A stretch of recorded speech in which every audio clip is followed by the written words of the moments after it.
वलधामं हेमशैलावदेहं दनुजवनकृशानं ज्ञानिनामाग्रगण्यं सकलगुणनिधानं वानराणामधीशं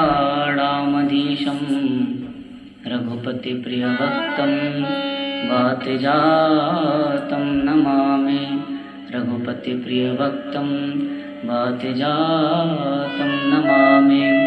मेरे वृंदावन बिहारी लाल की, राधा रानी सरकार की, श्रीमद् भागवत महापुराण की, अनंत बलवंत श्री हनुमंत लाल जी महाराज की, श्री गुरुदेव भगवान की जय जय श्री राधे।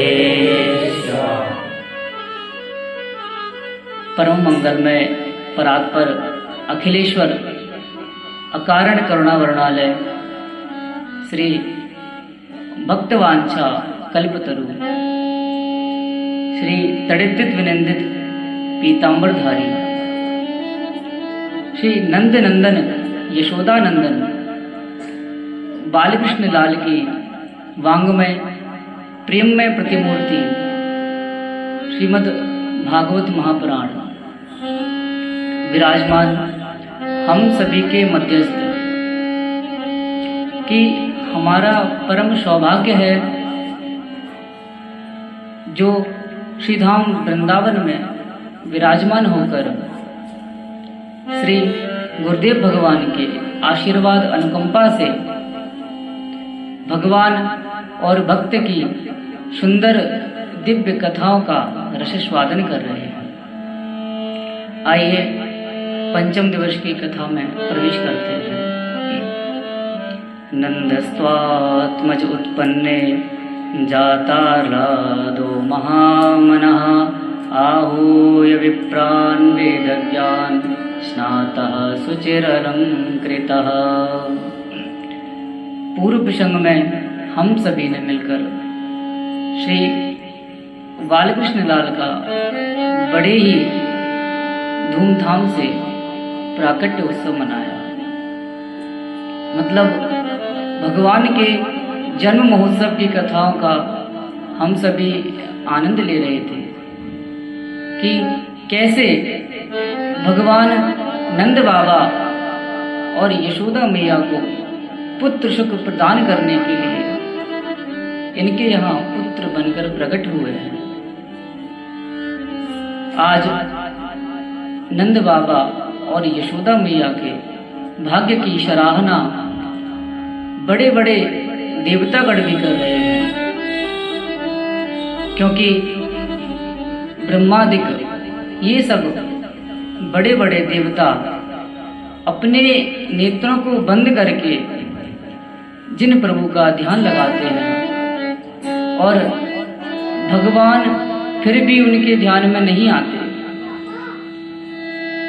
आज वही जगत नियंता जगदाधार स्वयं परब्रह्म परमात्मा ही नंद बाबा और यशोदा मैया के यहाँ पुत्र बनकर प्रकट हुए हैं। और भगवान इनके यहाँ ऐसे ही पुत्र बनकर प्रकट नहीं हुए, बल्कि इनके आत्मज बनकर भगवान इनके यहाँ प्रकट होते हैं। क्योंकि आत्मा वही जायते पुत्र, मतलब इनके यहाँ भगवान इनके आत्मज रूप से मतलब पुत्र बनकर प्रकट हुए हैं। अथवा यूं समझिए कि नंद बाबा और यशोदा मैया के अनेक जन्मों की साधना और उनके हृदय में भगवत प्राप्ति की जो उत्कंठा थी, वह उत्कंठा ही आज दिव्य प्रहलाद के रूप में पुत्र बनकर प्रकट हुई है। और जो सौभाग्य आज नंद बाबा और यशोदा मैया को प्राप्त हुआ है, ये परम सौभाग्य कुछ विरलों को ही प्राप्त होता है।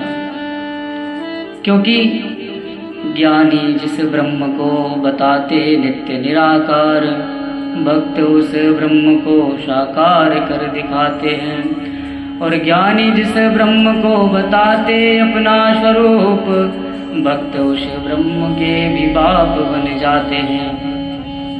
भक्त उस ब्रह्म के भी बाप बन जाते हैं। और आज ऐसा ही परम सौभाग्य नंद बाबा और यशोदा मैया को प्राप्त हुआ है। इसलिए इनके भाग्य की सराहना सारे देवता भी कर रहे हैं।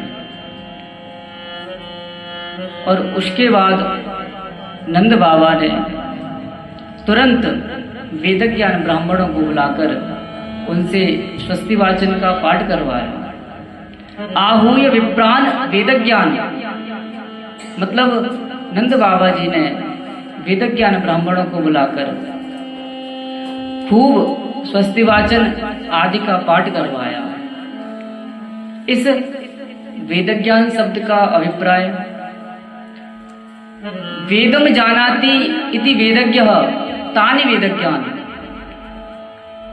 मतलब जो वेद पुराणों के ज्ञान को भली भांति से जानता हो, ऐसे वेद ज्ञान ब्राह्मणों को बुलाकर नंद बाबा जी ने विधिवत अपने देव कार्य और पितृ कार्यों को करवाया और उन ब्राह्मणों को दान में 2 लाख गाय भेंट में प्रदान की। और इतना ही नहीं, बल्कि इनके यहाँ याचक जो भी वस्तु इनसे दान में मांग लेता, बाबा खुशी खुशी वो वस्तु उन्हें दान में प्रदान कर देते। मतलब जो स्थिति रामावतार के समय महाराज दशरथ जी की हो रही थी, आज वही स्थिति कृष्णावतार में नंद बाबा जी की भी हो रही है।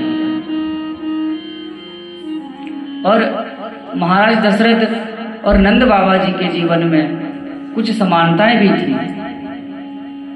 क्योंकि महाराज दशरथ जी जब बूढ़े हो गए, मतलब महाराज दशरथ जी के दाढ़ी और बाल जब सफेद होने लगे, तब भगवान श्री राम रूप से उनके यहाँ पुत्र बनकर प्रकट हुए। श्रवण समीप भयसित कैसा। और नंद बाबा भी जब 80 साल के बूढ़े डोगरा हो गए, तब भगवान इनके यहाँ पुत्र श्री कृष्ण रूप से पुत्र बनकर प्रकट हुए।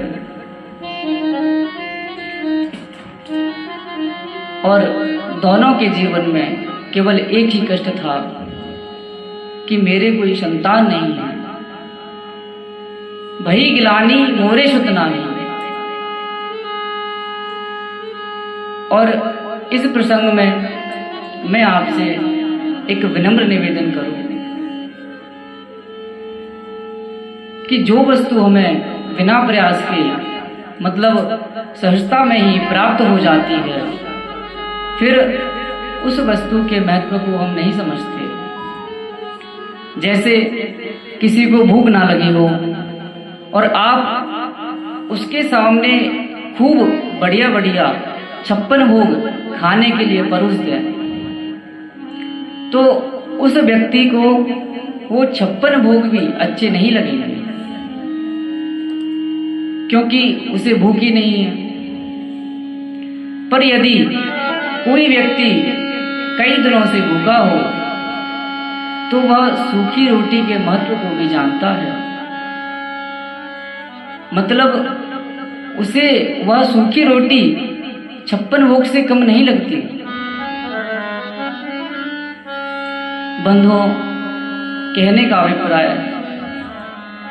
कि जो वस्तु हमें बिना प्रयास के प्राप्त हो जाती है, हम फिर उस वस्तु के महत्व को नहीं समझते। और जो वस्तु हमें अथक प्रयास और दीर्घकाल की प्रतीक्षा के बाद प्राप्त होती है, फिर उस समय हमारी खुशी का कोई ठिकाना नहीं रहता। क्योंकि जिस वस्तु की हमें वर्षों से प्रतीक्षा थी, आज वही वस्तु हमें प्राप्त हो गई है। ऐसे ही महाराज दशरथ और नंद बाबा भी आज दीर्घकाल की प्रतीक्षा के बाद भगवान इनके यहाँ पुत्र बनकर प्रकट हुए हैं। इसलिए महाराज दशरथ और नंद बाबा भी ब्रह्मानंद की प्राप्ति के बाद उदार मना होकर सबको खुशी खुशी अपने हाथों से दान पुण्य लुटा रहे हैं। सर्वस दान दीन सब काहू,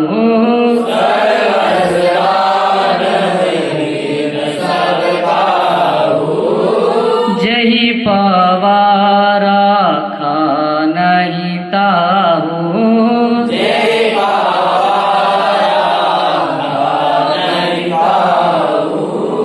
सर्वस दान दीन सब काहू, जही पावा राखा नहीं ताहू। कहने का अभिप्राय, जो स्थिति रामावतार के समय महाराज दशरथ जी की हो रही थी, आज वही स्थिति कृष्णावतार में नंद बाबा जी की भी हो रही है। और नंद बाबा जी ने खुशी खुशी इतना दान पुण्य किया कि उस दान पुण्य की कोई कल्पना भी नहीं कर सकता। धेनुनाम न्यूते प्रादात् विप्रेभ्यः समलंकृते, तिलाद्रेण सप्तरत्नौ वशात् कुंभांबरावृतान्। मतलब नंद बाबा जी ने ब्रजवासियों और ब्राह्मणों को इतना धन धान्य को प्रदान किया कि यदि उस धन धान्य को किसी एक जगह पर इकट्ठा रख दिया जाए तो वह एक पूरे पहाड़ की तरह दिखाई पड़े। नंद बाबा से याचक जो भी वस्तु की याचना करता, बाबा उसे खुशी खुशी वस्तु प्रदान कर देते। किसी को सुंदर सुंदर गाय, किसी को कीमती वस्त्राभूषण, किसी को दिव्य रत्नों की माला, तो किसी को सोने चांदी के बर्तन। मतलब नंद बाबा आज उदारमना होकर सबको अपने हाथों से दान पुण्य लुटा रहे हैं और सबको बधाई की भेंट प्रदान कर रहे हैं। ऐसा भी नहीं है कि जिसे जो वस्तु प्राप्त हो जाती वो उसे अपने साथ अपने घर ले जाता, बल्कि सब एक दूसरे को वही वस्तु प्रदान करके लाला के जन्म की खुशियां मना रहे हैं। जही पावा राखा नहीं ताहू। और नंद भवन के चारों ओर वह वस्तु बिखरी हुई ऐसी प्रतीत हो रही थी कि मानो साक्षात स्वयं महालक्ष्मी जी यहाँ प्रकट होकर नंद भवन के चारों ओर क्रीड़ा कर रही हैं। रमा क्रीड़न भुनरपा। और नंद भवन के चारों ओर ब्रजवासियों की बड़ी भारी भीड़ इकट्ठा हो रही है और सब लाला के जन्म की बधाई दे रहे हैं, सब खुशी खुशी नाच गा रहे हैं।